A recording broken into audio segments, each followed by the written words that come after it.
personhood means somebody made in the image of the Trinitarian God, which is one essence, three persons, which again comes back to this privileging of unity over multiplicity, and why only Christianity claims that the Godhead is both one in essence, but three in persons, meaning it's both one in many.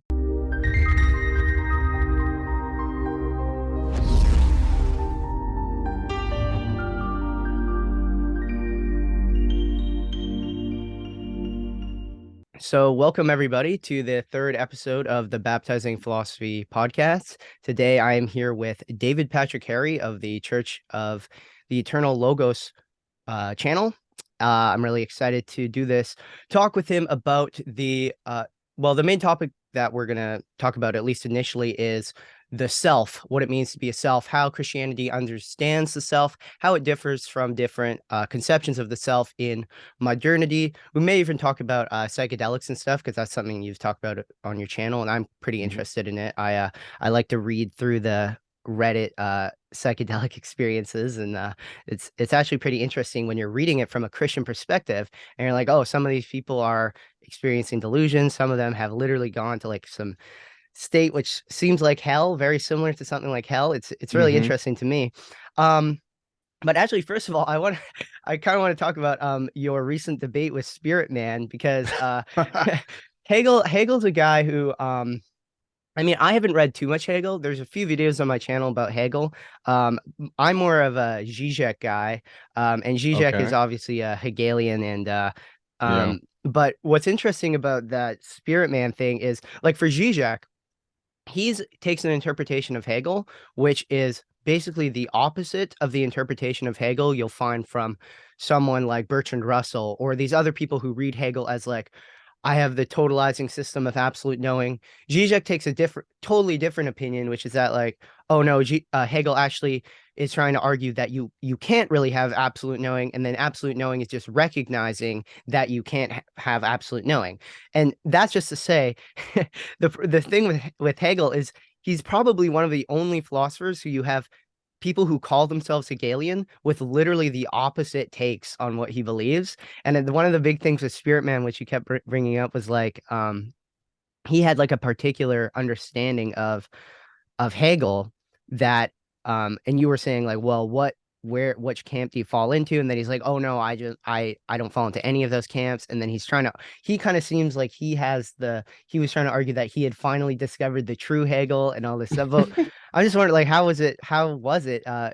What was that experience like, debating him and stuff? What did you take away from it? Well, in regards to your initial point, there's a lot of different takes on Hegel and Hegelian philosophy. And so whether it be Zizek or, the totalizing system that Hegel puts forth, they're both correct. And so if you understand the totalizing system, it's the progression, it's an epistemic progression to the ultimate self. So both Zizek and both, I think it's sort of I don't know, it's a boring debate to hear, them talk about, the correct interpretation of Hegel. In regards to the Spiritman, it was fun. Andrew, one of my buddies who runs the Crucible, asked me to have a conversation with Spiritman. I guess he's kind of gone on there a few times and done debates and brought up Hegel and uses maybe words or interpretations of his work. And unfortunately, some of the people that he was in conversation with weren't familiar with Hegel. So that led to a sort of aura of Spiritman having some sort of intellectual knowledge. And I debated him. Didn't go too well for him, generally speaking, because he didn't really know what he was talking about. And Hegel is notoriously difficult to understand. And he was incredibly well read. And so Comte, Augustus Comte, from the French intellectual, they're sort of considered the last two philosophers that really try to put together these grand totalizing systems. And Hegel's dealing with the sort of Kantian, deconstruction of metaphysics, and that's where German idealism comes from. And so Hegel's basically recognizing that, okay, we don't fully know the world in of itself, but what Kant called the noumena, we only know the phenomena. And so therefore, if we only know the phenomena, the only place that epistemology should be focused is then our study of the phenomena. And this has developed what's called phenomenology, the study of phenomena. And this phenomenological approach then is essential for Hegel in understanding my own self within the development of the grand self, leading to this absolute self. And that is the understanding of history. And this is a presupposition that's rooted in a lot of people's worldviews. Gnostics have a sort of view of this. Transhumanist people that I would argue fall into the camp of the religion of technology fall into this worldview. Many Christians who have a millenarian expectation in the sense that we're going to move into a utopia as opposed to a sort of a apocalyptic expectation. So different ways that we perceive the eschaton are going to change the ways in which we perceive the development of self and concepts of self. And so for Hegel, it really is this sort of grand synthesis between self and non-self. And yeah, so in regard to the debate, it went all right. It's not necessarily my thing, just going into the debates, because I like to sort of riff and create my own content on various topics rather. But it was a good time. It's fun. I think a lot of people had a fun time in the chat. Yeah, no, I was there for a little bit, and yeah, people seem to be having fun. And I mean, yeah, I'm not a big debate guy either. I kind of like just, developing stuff, and even with people I disagree with, more just like one to one, not like trying to win or anything. That's just what I prefer. But something you mentioned there is how Hegel kind of falls in line with like he's not doing anything that's essentially new. Like he definitely has new ideas, but in terms of like what his project is, it's very similar to stuff like the Gnostics. And like so in regards to their understanding of the self, um it seems to me like there is this notion that the self needs to be transcended, or at least our individual, like our ego, needs to be transcended. And of course, for Hegel, you have the subject, which the subject as like the individual I, like my ego, is very early on in his phenomenology of spirit. You got like, and that subject is negated and sublated, as to use his term, into absolute knowing in the end. And so there is this idea that there is like a transcendence of the ego. Now, in Christianity, there's a similar idea to transcending your ego, and but it's not the same, because for one, it doesn't involve the complete dissolution of the ego, and then you're sort of entering into like for example, with what you were talking about with the modern technology utopia idea, like just entering into the singularity and losing your selfhood, and now you're part of this higher intelligence and stuff. So basically what I'm asking, asking to maybe expand upon, is the distinction between the Gnostic, Hegelian, modern utopian idea of transcending the self and the ego in service of some higher intelligence, and how that compares to the Christian understanding of theosis. Because in theosis, there is, again, there is, you can understand it, and it is correct in a sense to say that there's a transcendence of the self, but it's not a transcendence of the it's not a transcendence of the self where you lose the self. So yeah, I'll just let you talk about that. Yeah, so the initial question was the relationship between Orthodox theosis and then more of progressive understandings of the development of self, whether it be Yeah, like, Gnostic or and Hegelian. yeah, how they would be distinguished. Well, it's going to come down to what's called personhood theology. So for Gnostics, and again, even Gnosticism's a bit of a tricky category itself because there's so many varieties of Gnostic schools and interpretations. But Gnosticism, generally speaking, to use it as a term, again, even though this has been debated, I have a book over here by a Gnostic scholar arguing it is a sort of dubious category, but it sort of relates to a Platonic Christian synthesis that develops a sort of existential understanding of the development of self. So one pursues and develops themselves In a way, they learn more about the world. They gain more light, which is associated with knowledge itself. Gnosis, Gnostics. So Gnosis is a Greek word for knowledge. So by acquiring more knowledge, one acquires more light, and therefore they acquire more divinity, and they acquire a better understanding of the state of the world, which for them is a sort of inversion of traditional Orthodox understanding. So the Old Testament for them is the devil. It is Yaldabaoth, Beelzebub.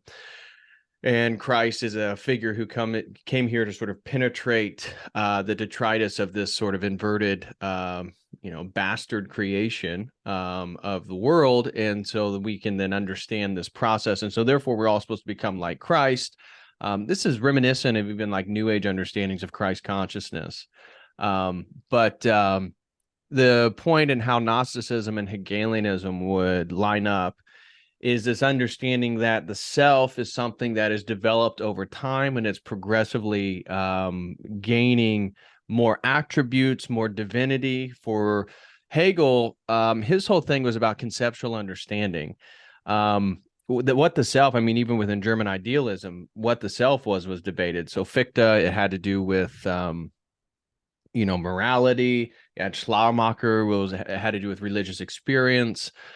Schelling was more about aesthetics, and then for Hegel is more about conceptual understanding. So again, in a way, Hegel was very Gnostic because it was about, in a way, knowledge. And so as you acquire more knowledge for Hegel, the self is a sort of brief substantiation in time, and so eventually it's going to go away. And the point of the singular individuated self is really just a point in time in which the grand self, through this thesis antithesis process, is going to synthesize into absolute self. Really, these presuppositions come back to Plato and how people fall on the argument of the one and the many. Again, there's only so many worldviews people can have. So there's these fundamental questions that you can ask somebody, and where they fall on that is going to dictate where they can actually go. So on the one and the many, which one's more real, the one or the many? This is a easy question that sort of delineates the difference between Aristotelian and Platonic philosophy. For Plato, it was the one, the good, the true, the beautiful, the sort of transcendent ethereal realm. For him, the logos, the sort of demiurgic first creation of the good, was the point that housed all the archetypes. And so for him, the archetype is more real, more true, more important than the substantiation within space and time of the archetype itself. Because if you want to use a chair, the archetype of the chair has to precede us creating the chair. And so if we didn't have the archetype and we had all the chairs in the world, we couldn't create any more chairs. Whereas if we got rid of all the chairs in the world and we saw the archetype, we could create another chair. So this is the sort of framework of Platonic philosophy, which is a priori, to use a Kantian term, and then it's a deduction from there. Where Aristotle approached knowledge through induction, so he began with the multiplicity of the world.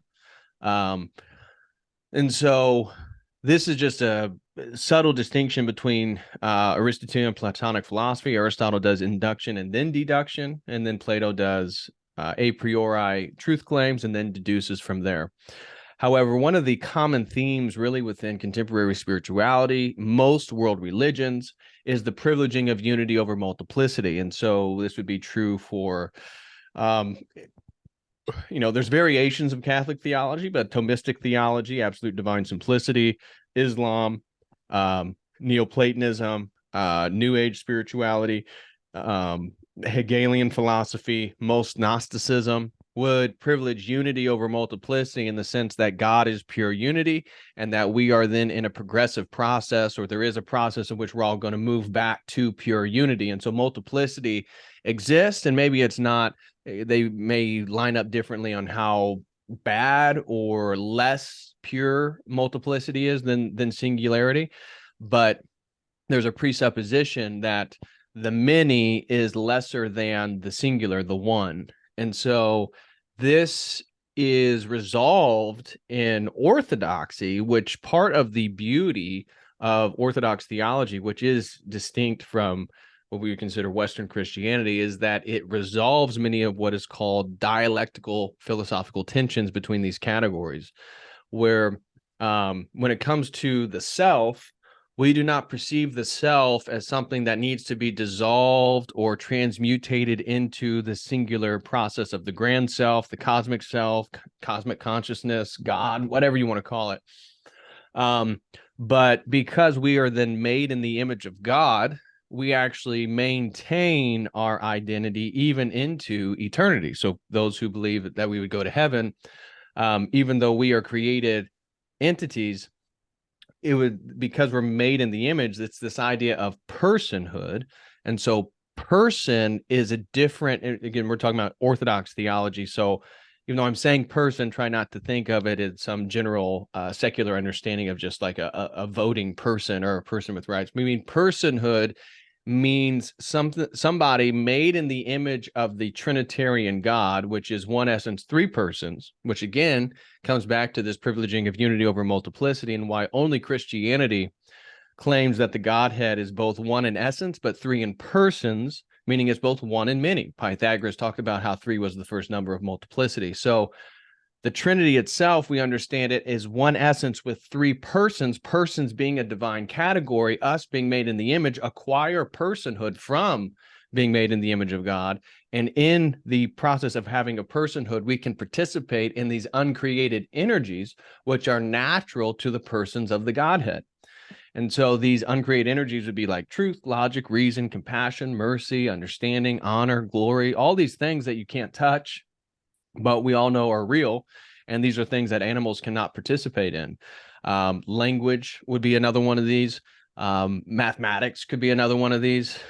These are uncreated energies of God, and we understand them as energetic realities.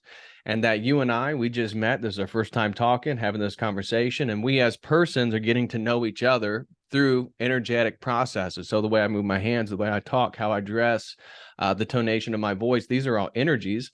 And then the things that I'm saying are energies. And so you're coming to know who I am as a person. I'm coming to know who you are as a person through energetic processes. We believe this is the way in which persons made in the image of God come to know each other, and that we are coming to know the Godhead through these energies, which I've just laid out, these uncreated energies.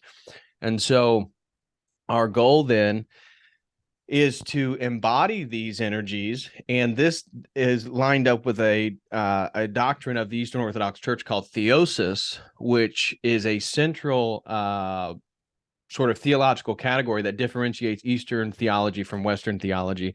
Western theology has things like sort of sanctification, but it's not to the same degree in explicit description as theosis within Orthodoxy. In Orthodoxy, the whole point of the incarnation is for the Logos, the second person of the Trinity, to take on human nature. And so in doing so, basically builds a bridge that we then, as persons with only human nature, can cross into divinity. And we do that by participating in those energies, which we can only do by being persons, which is a different conception of self. And so we are not changing self through time. This is where it differentiates from Gnosticism or Hegelianism or these different New Age worldviews. The self is not changing through time.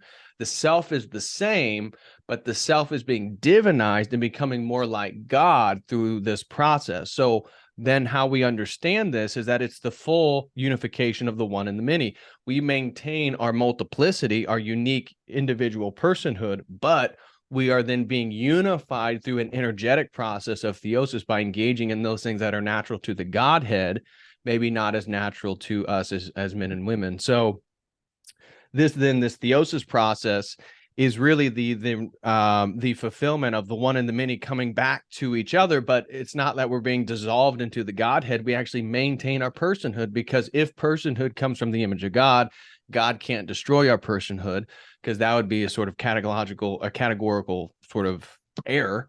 And so God doesn't, transgress our free will, and he wouldn't destroy our personhood, because we get those by being made in his image. And that's really why then everything's about love and everything's about our free will choice to then participate in this reality. That was excellent. That was like I think the rest of the conversation is just going to be breaking down those everything you said there point by point, and Okay. getting deeper into it, because that's really the essence of it, understanding in Orthodox theology, there isn't a separation between the one and the many. There's a distinction, but it's not like the one negates the many there, and that is based on our understanding of God as a Trinity. And this is actually something that I was talking about. I run the channel with my cousin Nate, and we did a response video to Bobby's perspective, Oh because gosh. yeah, I know you've talked with him before, and it was actually Yeah. it was disappointing because I remember watching him talk about his experience in psychedelics, and I like commented, I'm like, oh, you should be careful that you're saying you saw Jesus. That was probably some sort of delusion. And then I clicked on the next video, which was yours, and then he was saying, oh yeah, this was pre-lesson. And it seems like he's gone back to thinking that he saw God Yeah. on shrooms, and then that's also seems to coincide with his rejection of the Trinity, which anyways, Yeah. And what unfortunately, some of us in the orthosphere who were friends with Bobby reached out to him and Mm, try to talk to him, and he is incredibly rude and condescending, and now he tries to mock anybody and just trying to help him, even being yeah, nice to him. So yeah, it's unfortunate to see what kind of the place where Bobby went, but again, as I've learned more about him, I mean, he never really went to church, and so it was a sort of an Orthodox grifting online because he was, of sort of Macedonian heritage, if you will. I don't know if he's Bulgarian or where exactly he's yeah, from, but um, he, he developed this all, he already had a sort of following, and then he became really explicitly Orthodox. And then he kind of, many of us in the orthosphere, if you will, were friends with him and chatted with him. And then he kind of, can't deal with the Theotokos. Icons are now a problem. The priest is a problem. The Trinity is a problem. Well, it turns out he was never going to church. He wasn't receiving communion. He wasn't actually participating in orthodoxy. It was just a sort of traditional baton, and that's what orthodoxy and traditional Christianity can be, that you can like beat vegans or the leftists or the liberals with, because there is a tradition that still maintains a sort of traditionality and masculinity. But if you're not really participating in it, eventually your true colors were going to show. And so yeah, it's unfortunate. We should pray for him and hopefully he comes around. But I've spoke with him privately, and based on our conversation, I don't plan on ever talking to him again unless he reaches out to me. I would, may respond to him then, but he's made it pretty clear he's not interested in anything Orthodox. yeah, that's unfortunate. And yeah, I wasn't aware that he wasn't attending church. And I mean, that really relates to what you were saying about how the difference with orthodoxy versus something like Hegelianism or Gnosticism. It's not just conceptual understanding, it's about cultivating a personal relationship. It's Mm-hmm. very personal, and if you don't cultivate that personal relationship, well, how are you going? That's the whole point of theosis. That is the goal and purpose of the church. That is why Christ became incarnate. It was to Right. unite himself to us and form a personal relationship with us. Right. And yeah, well, oh yeah, what I was saying about Bobby, what he was saying, he made a really weird point to me, which was that he was reacting to this Christian philosopher talking about the Trinity. And the guy said, well, we believe God is love, so he has to be multi-personal because there can't be love with only one Right. person. And then Bobby said, no, no, no, no. You're just not understanding God.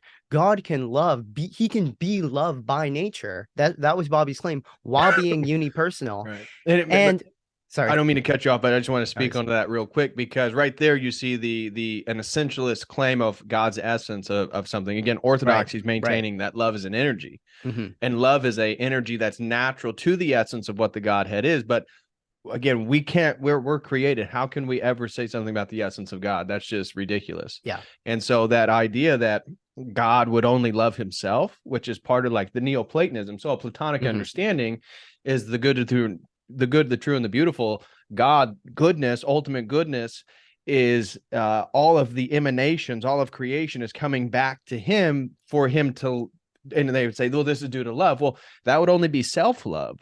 That would mean that God himself is like a huge narcissist. Yeah. And Yeah. then is it ironic that people who believe in this are themselves huge narcissists? Yeah, good point. Yeah, good point. Yeah, like Maximus the Confessor talks about how like self-love is that is the what you need to transcend through communion with God. Self-love is really the essence of all sin. When it all boils down to it, that's really all sin is. Right. And yeah, so Bobby, he said that, well, when we love each other, he's like, and it was weird, like he put like a negative, like there was like a negative uh connotation to what he was saying. Like in his voice, he was like, we have to have families, yeah, we have friends, but that's just because we aren't like God. So we are kind of mimicking it. It was like it's because we cannot love perfectly the way God does, so that because of that we need to have family and friends. Well, by that logic, theosis for him, or unity with God, would actually involve getting rid of all our friends and family and entering into this the monad, entering into God. Right. And that is, I mean, that is the Platonic view. I'm not saying that's the Islamic view. I just think I just think Muslim theology is inconsistent on this point. I think Plato would Right. be more consistent, which isn't to say Right. he's correct. Just within his paradigm, he's more consistent. Yeah, and like Agreed. I'd agree with that. yeah. And what you were saying about yeah, I really want to touch on this distinction between conceptual, just conceptual knowledge and a personal relationship, because this is something that has been a topic of contention between Christianity and the Platonists and other sects for a long time. And I think it really came to the forefront of the church's consciousness during the Hesychast controversy. Mm. I actually think Hegel is basically fulfilling the work of Barlam, Hmm. because um, for Barlam, as for Plato, rational philosophical knowledge is the highest form of knowledge. Like with Right. Hegel, for Hegel, he's like, yeah, we get religion and we have this picture image of God, but religion is actually the second last chapter in the phenomenology of spirit. And instead of moving into an uncreated relationship with the creator, receiving the communing with the energies of the creator, you actually have a move to absolute knowing, which is literally just a move from religion to speculative philosophy for Hegel. Right. And it's the same thing with Barlam. Barlam actually says that he calls him, I mean, Barlam, it's kind of ridiculous. He's like, the prophets who literally saw God were had a lesser knowledge of God than the Greek philosophers. Right. That's literally what Barlam was saying, because for Barlam, there was no distinction between the essence and the energies of God. And the energies, it's through the energies that we can form a personal relationship. Because as you were saying, I don't know, I do not know you in your essence. I know you as you are a personal being acting and moving in the world. And another way you can refer to energies is just activities. So people get really caught up over this language of energies, but actually energies are just the same thing as just another way of saying activities. We participate in the activities of God. Um, so yeah, I think like the really crucial point here is that um, when it comes to the Hegelian understanding of absolute knowledge and Barlam's understanding of, and just in general, I would say there's a tendency in, as you were saying, in Western theology to move into this sort of rationalism. There is a Hmm. privileging of conceptual knowledge over an actual personal relationship. And since we're talking about the self and what it means to be a self, to truly fulfill what you are meant to be as the image of God, to attain to the likeness of God, it involves cultivating this personal relationship with God, which is only even conceptually possible if there is a distinction between the essence and the energies of God. Yeah, and I'd like to continue on when you're talking about Barlam and the abstraction of rational intellectual thought, because it leads into the presupposition of elitism as well. So for Plato, again, the Republic, um, he had a sort of what I would argue would lead into a sort of technocratic republic led by the elite. And that's exactly what the elite believe. And so that's why abstraction, people who privilege abstraction almost always privilege unity over multiplicity, because the abstraction itself leads into the abstraction of unity itself. And so for concepts with, again, what I would call the religion of technology, and we can go into details of how Western Christianity has really been the catalyst for the development of what I call the religion of technology. But um, abstraction like I said, leads to really a privileging over the monad because things are abstract and it's all in the sort of intellectual ethereal realm. It is Platonic, and it also privileges the elite because through education, through the understanding, through the rational process, now you have a step up. And so is it any coincidence that our public education and the universities themselves are dumbing people down?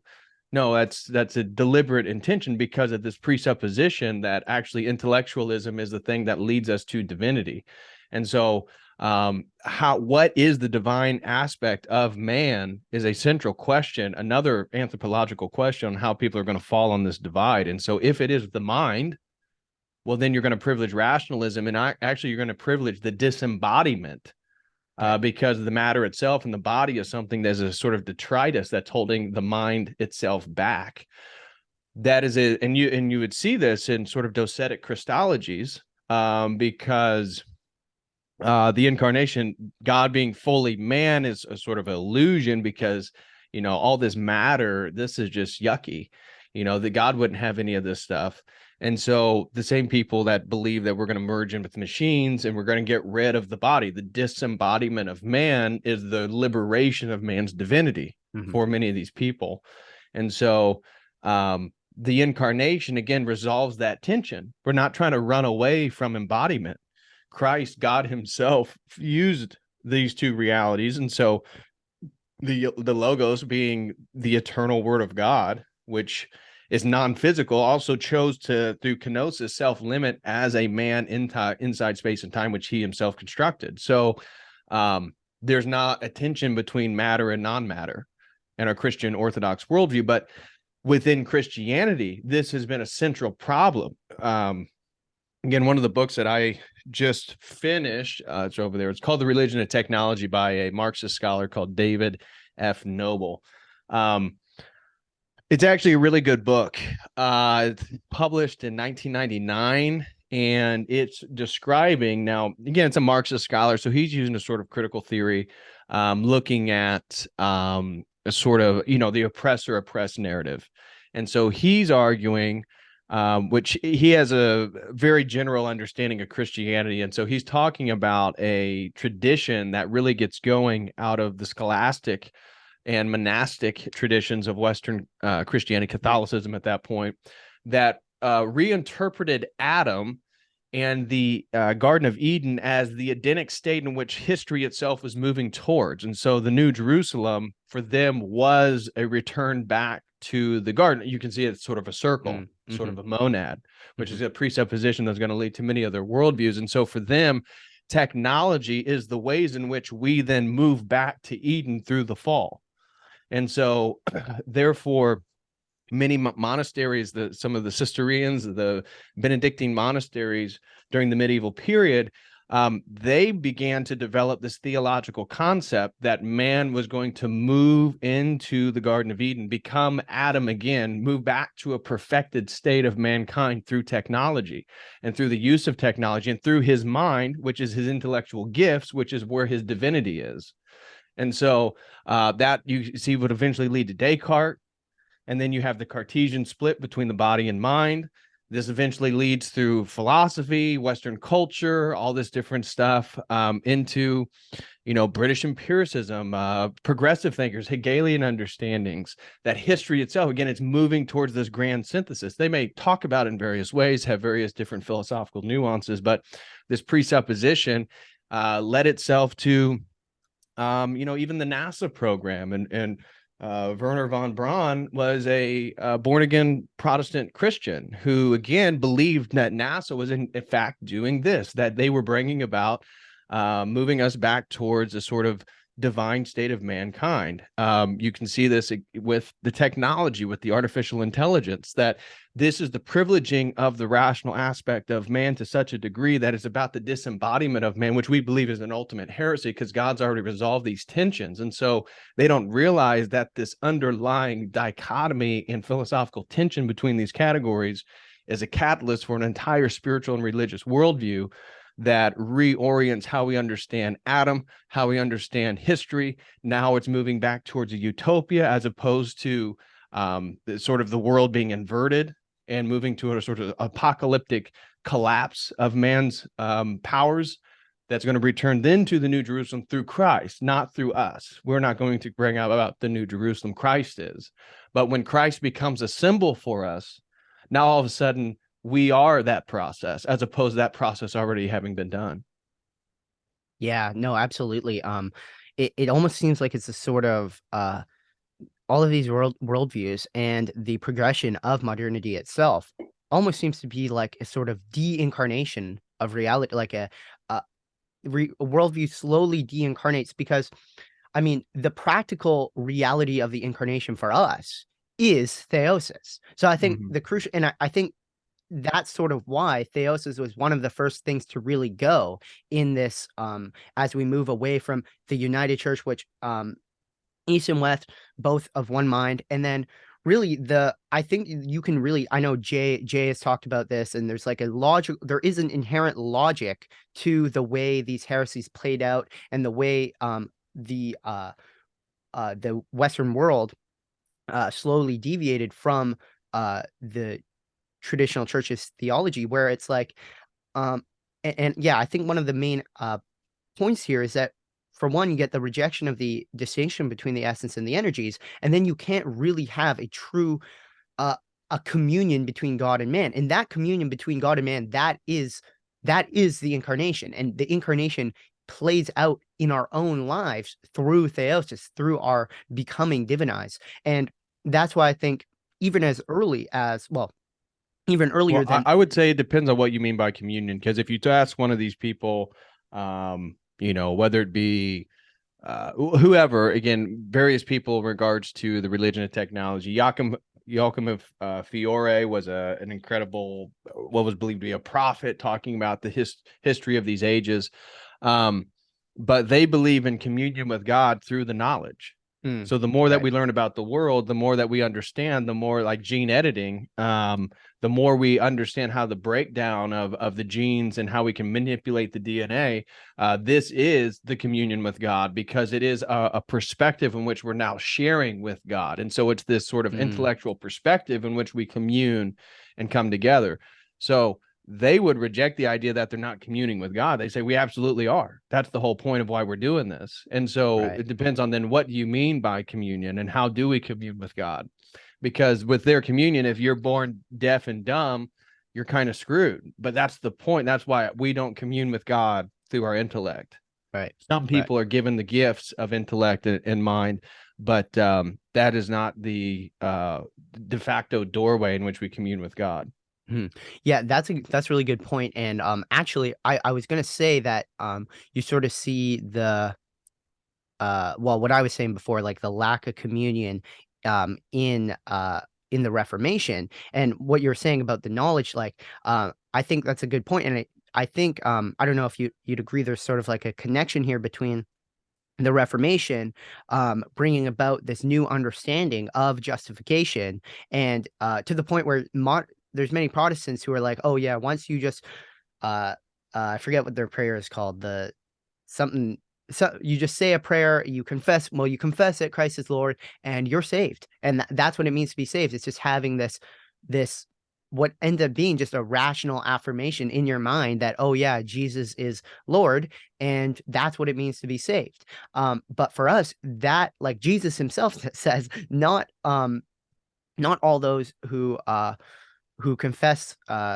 me as Lord, I can't quote it off the top of my head, will be saved, essentially. Like even the demons themselves confess Christ as the Son of God. But that pure Mhm. confession, just faith understood as just an intellectual knowledge of God, just an intellectual knowledge of Christ, isn't sufficient for salvation, because that's not sufficient for a cultivating a personal relationship. So I think the Reformation understanding is actually a development of Western theology, in the sense that with the Western rejection of the energies of the essence energy distinction and this ability to truly commune with God, body, soul, and spirit, you get a Reformation sort of detachment between God and man, where you have like man is just utterly depraved, the way Calvin would say, and then there's like and then salvation just consists of not a union between God and man, like a true communion of body, soul, and spirit. It's just actually God, like uh, a purely extrinsic justification where God just pronounces you righteous on the basis of the imputed righteousness of Christ. So it's not actually something that cultivates from God's working within you. It's just an extrinsic justification. So I think that all fits within this sort of de-incarnation, if you'd like to term it that way, a false understanding of communion, even to the point of an outright rejection of communion between God and man, where it slowly becomes actually just a knowledge of God and not actually cultivating a true personal relationship. Right. Well, I would argue that Protestantism, because of its lack of a sacramental reality, in a way, is more of an ideology than a traditional religious structure. So, for example, if a Protestant's dealing with a real spiritual possession, not many Protestant ministers or pastors can deal with that because they actually don't engage in the world in that same way because of this presupposition that underlies their worldview, where it is more of a heady process.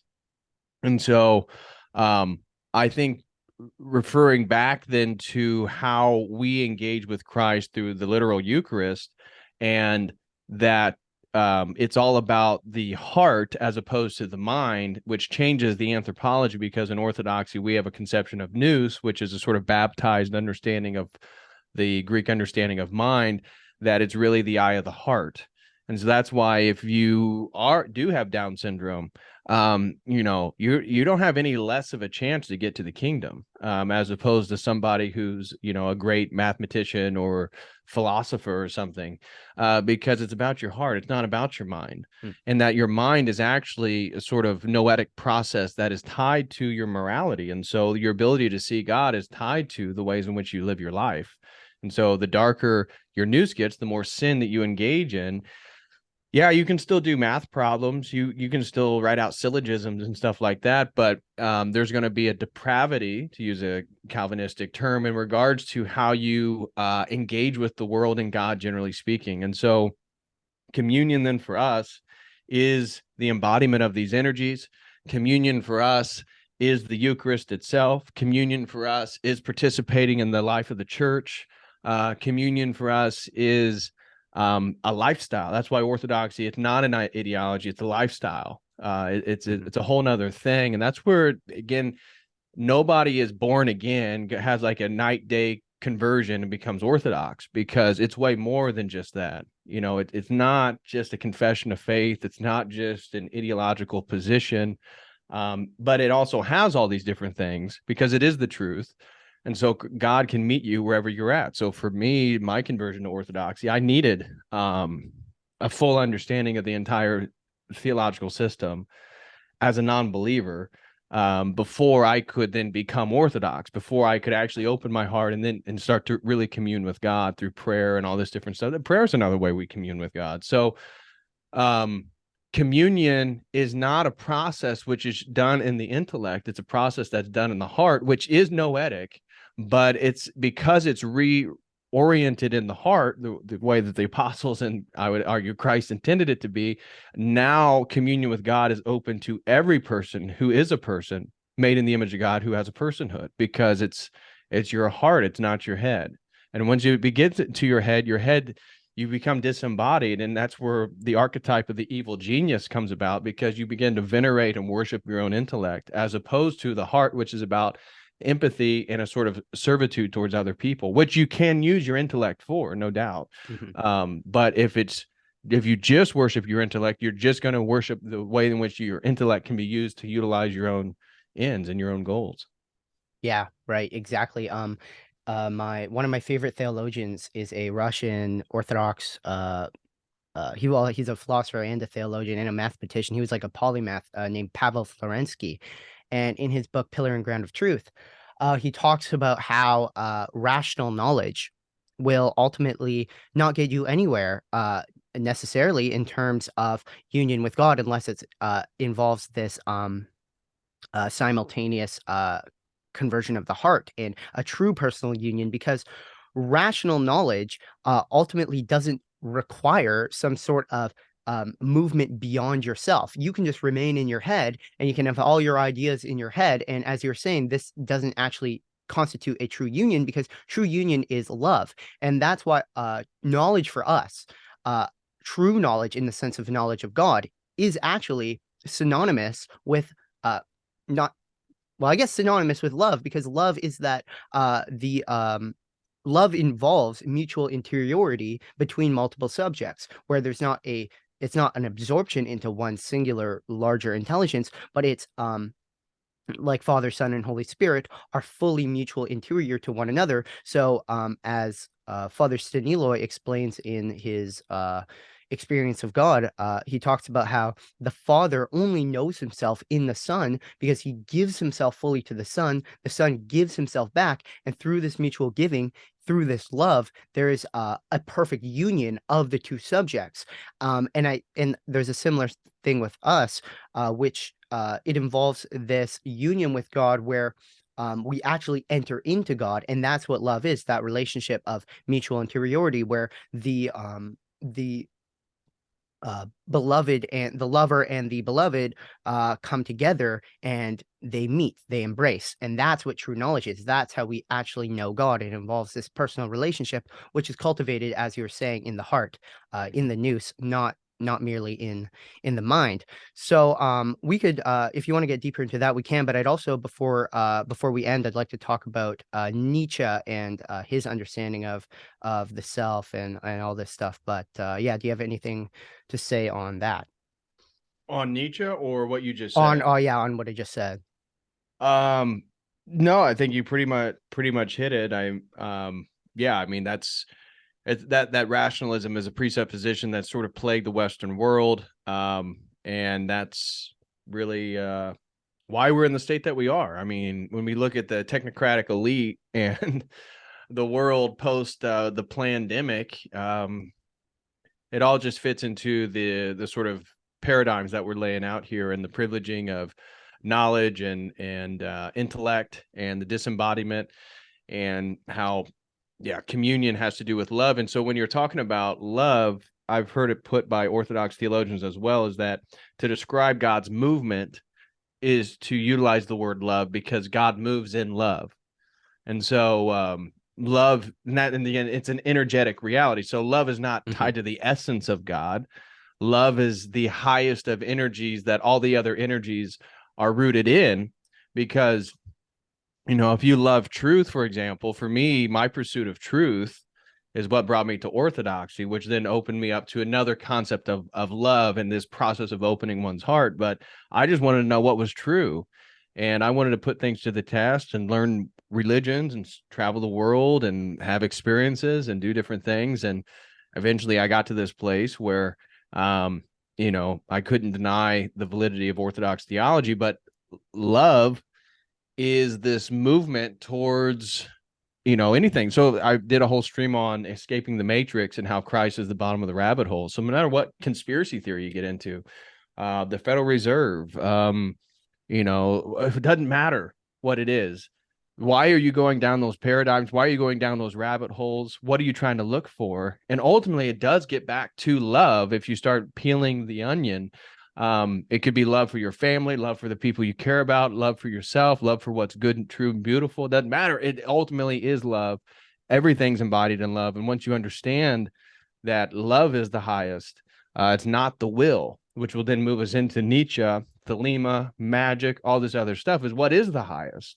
Well, love is a servitude. Love is a submission and a humility, where the sort of flip side of this love, which Nietzsche saw as a sort of slave morality, is will, and that you can utilize your will. And I don't disagree about the ability for will. I think that's what a monastic is. It's they're utilizing human will for the purpose of love, and looking at the extent in which will can be utilized as a sort of tool for submission. Whereas you look at Nietzsche and his Übermensch philosophy, the self, we're going to get back to a concept of self. There is ultimately no real metaphysical reality. Nietzsche's philosophizing in the wake again of Kant and the German idealists. So this is past Hegel. And so he's kind of done with doing metaphysics. And so therefore, what is there? And this is, you can look at Michel Foucault from the 20th century. What is there? If there is no metaphysical reality, the only thing that exists is power, and power is tied to will, and therefore the only thing we can be concerned with is will. And that's the Third Reich, that's Nietzschean philosophy, that's, you know, postmodernism, that's critical theory. I mean, that's what it's all about. Then we're only looking at power structures because we're only looking at the utilization of will in the world. Which is, and then goes by the name of love and social justice and all this stuff, but it's not, you know, it's really just embedded within a paradigm of looking at the will and its utilization, and that the only thing that's real is power. And therefore the only thing you should seek is power. And then we can get into spiritual realities that do then understand a metaphysical reality like magic, like Thelema, who then also believe in this worldview that if you want to divinize yourself, then you do it through will, and your ability to perfect your will, to master your will, to have make your will stronger and stronger and stronger, that not just to get what you want, but even to dominate other people is a symbol of one's power and one's divinity. Right. Yeah.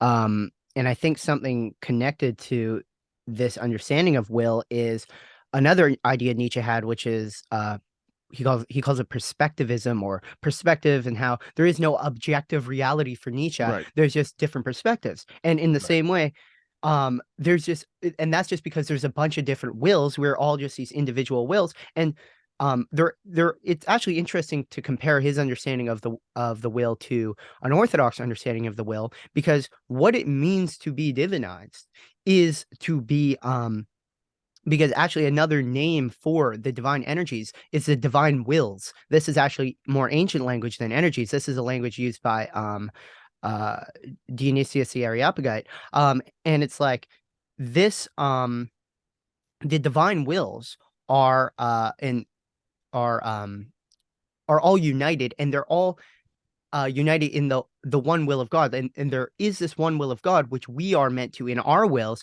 be united to.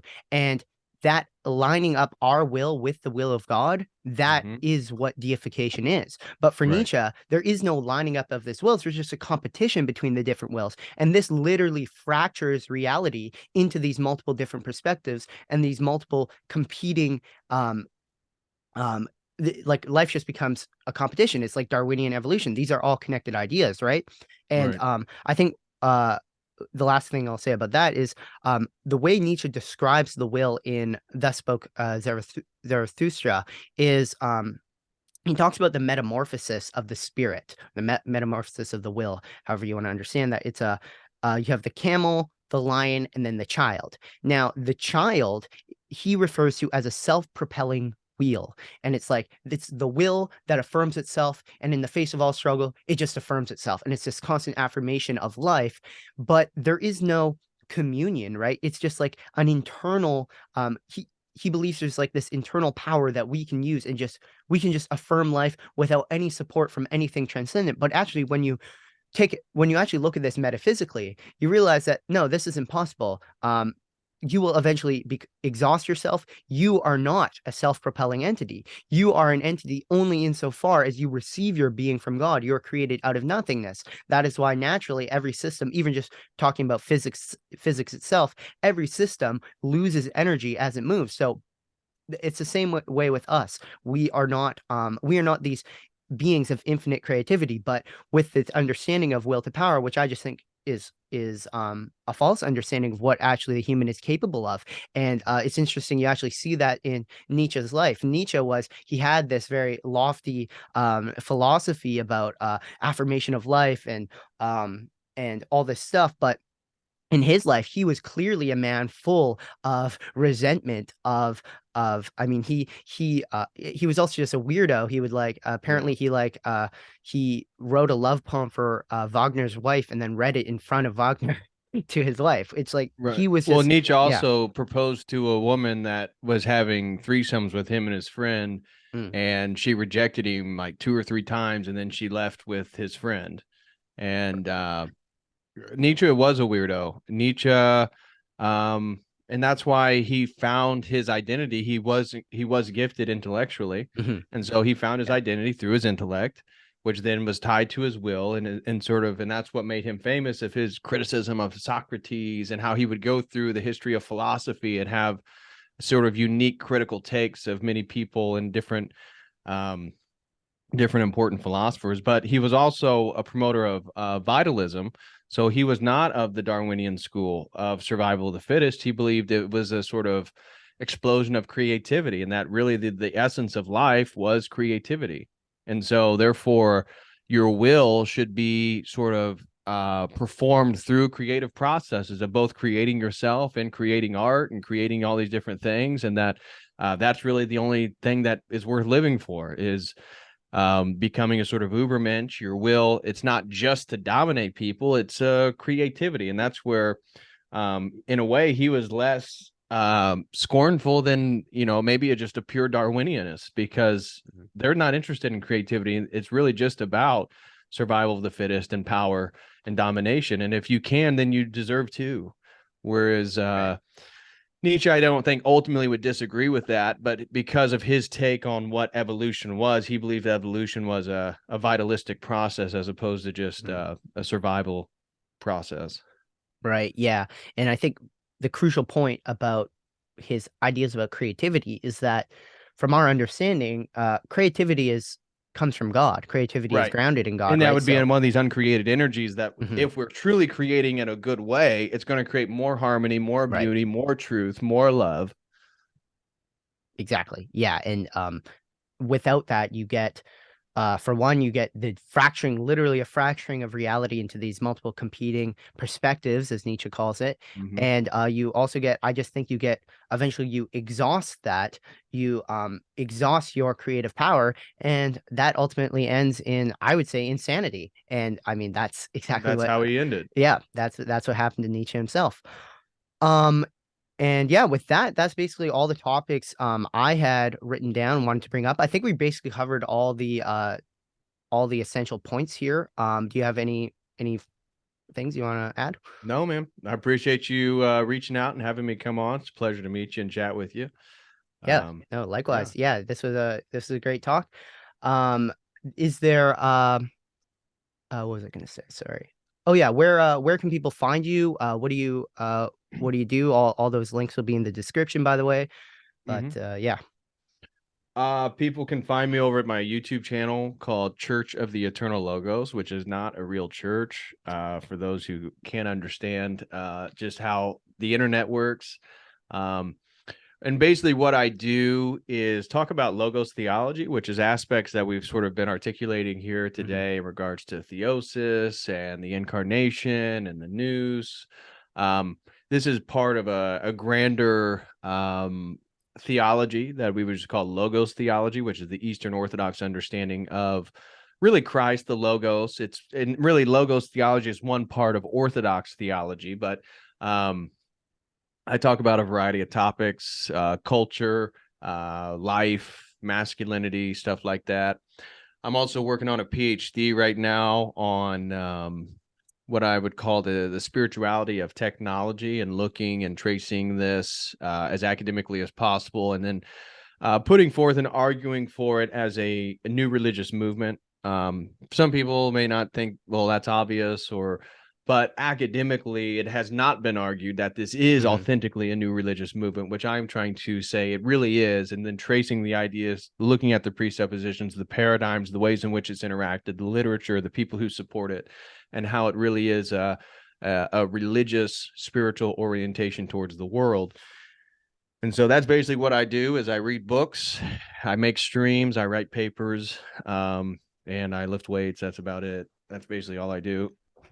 But if you want to check out my work, you can go to Church of the Eternal Logos. You can email me at churchoftheeternallogos@gmail.com, or reach out to me on some of the social medias, like on Instagram. I'm at DPHARRY, and stuff like that. And yeah, I'll be making some. Right now, I'm working on this book right here, Man and Technics, book by Oswald Spengler. He wrote really right at the end, as the Third Reich's getting ready to be annihilated at the end of World War II. He wrote this book about Man and Technics, which is really a summation of his work on the decline of the West. and how he saw Nazi Germany as basically fighting against the mechanization of the world, which is what he viewed the Soviet Union and America as. In that this sort of capitalistic structure was tied to these presuppositions of machine and product and power, and that a life that just celebrated aesthetics and beauty and these types of things. Again, we could argue about the Third Reich, but for him, he believed that the fact that the Third Reich was getting ready to be destroyed was basically the end of any hope of this world not coming into fruition. And so when you look then at the world in 2023 and we look at the technocracy that exists, it's hard to kind of disagree with him that he believed that this was an inevitability due to some of the presuppositions of Western culture. So I'll be doing a stream on that.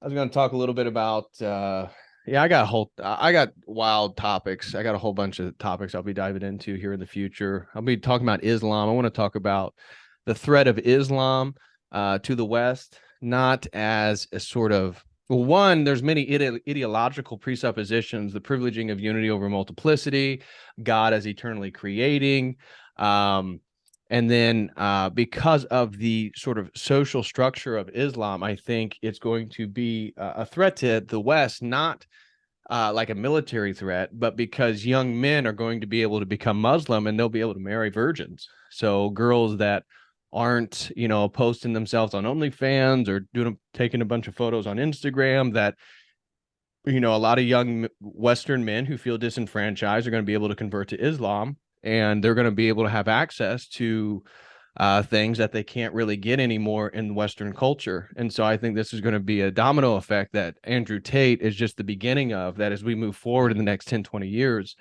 I think Islam is going to be a great threat, not militarily, but ideologically, because it's going to offer an out, perceived an out of the Western matrix, if you will, even though, again, as an Orthodox Christian, I would argue that Islam itself is just part of the matrix. But so I have all types of topics I talk about, stuff like that. Nice. Yeah, good. Yeah, good stuff. Yeah, highly suggest everyone go check it out. I like to listen to your stuff just when I'm like going for runs or stuff. Just like yeah, it's really nice stuff to just kind of get absorbed into. I really like your stuff. I really like your stuff on psychedelics, like that the consciousness stuff and all that stuff really interests me. But yeah, yeah, this is a great conversation. Thanks for coming on. Yeah, thank you for having me, brother. God bless you. God bless.